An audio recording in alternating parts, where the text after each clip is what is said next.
Bonjour à tous et bienvenue dans cette nouvelle vidéo. Le fonctionnement des cellules va produire des déchets. Nous allons voir dans ce cours ce qu'il va advenir de ces déchets.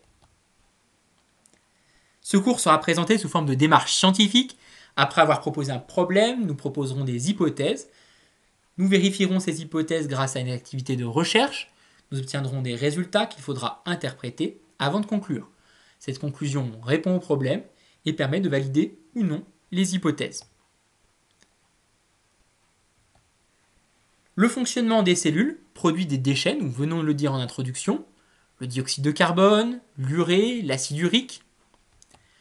Le dioxyde de carbone, on l'a vu dans une vidéo précédente, repart par le milieu intérieur, le sang, l'hémolymphe, vers l'appareil respiratoire. En revanche, comment l'urée et l'acide urique, qui sont des produits toxiques pour le corps, sont-ils évacués? Nous proposons les hypothèses suivantes. Hypothèse, l'urée est évacuée dans l'urine. Nous allons vérifier cela grâce à une activité de recherche de type documentation. Voici la photo de la dissection d'une souris. On observe les intestins, on observe le foie, on observe l'estomac et on observe également deux organes en forme de haricot, ce sont les reins. Si on regarde plus précisément, on voit que les deux reins sont reliés à la vessie par des uretères. Et la vessie peut se vider grâce à l'urètre. Observons comment fonctionne le rein. On observe qu'au niveau du rein, il y a de nombreux capillaires sanguins.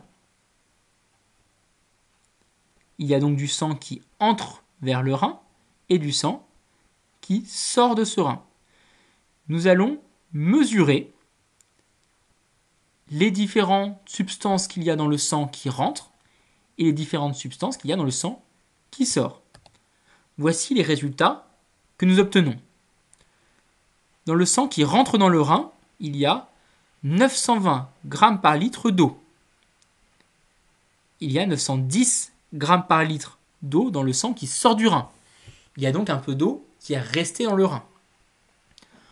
On observe en revanche que le nombre de protéines, de glucides et de lipides est le même entre le sang qui entre dans le rein et le sang qui sort du rein.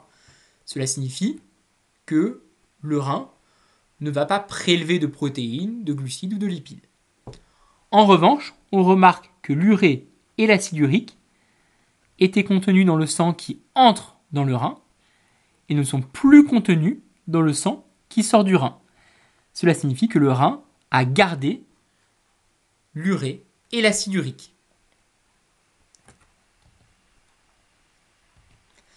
J'observe que les vaisseaux sanguins passent par le rein. J'observe qu'après le passage par le rein, le sang ne contient plus d'urée et d'acide urique.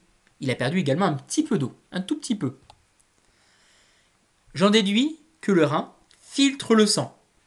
L'urée et l'acide urique sont stockés dans la vessie, qui est reliée au rein, et ensuite, ces produits, ces déchets toxiques sont évacués dans l'urine. Conclusion. Le fonctionnement des organes émet des déchets, urée, acide urique, qui se retrouvent dans le sang. Le sang est filtré par le rein. L'urée et l'acide urique sortent du sang au niveau du rein. Ces déchets sont ensuite dirigés et stockés vers la vessie avant d'être évacués dans l'urine. L'hypothèse est donc validée. Dans cette vidéo, nous avons vu que tous les déchets produits par le fonctionnement de l'organisme sont toxiques et donc vont être évacués du milieu intérieur par une sorte de filtre, le rein, qui va concentrer ces déchets, les stocker dans la vessie avant leur évacuation vers le milieu extérieur.